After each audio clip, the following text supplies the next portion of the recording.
Sining o Griko sa Baybayon, gisulat ni Riva Valles, gidiboho ni Patrick Concepcion. Sining o Griko sa Baybayon.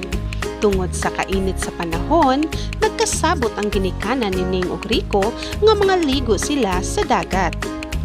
Malipayon kaayo si Ning o Griko, apan sa ilang pag-abot sa baybayon, naguol sila sa ilang nakita.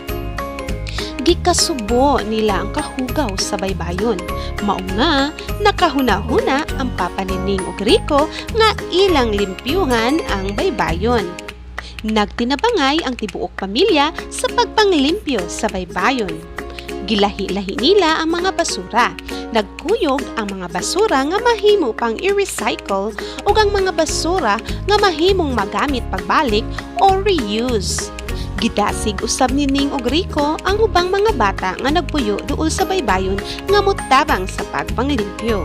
Sukad ato, nagtinabangay na ang tanang lumulupyo sa barangay aron nga magpabiling limpyo ang baybayon.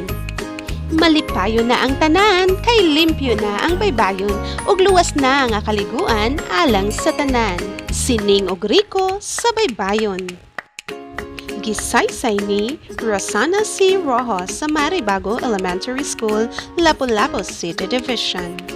Daghang salamat sa pagpaminaw.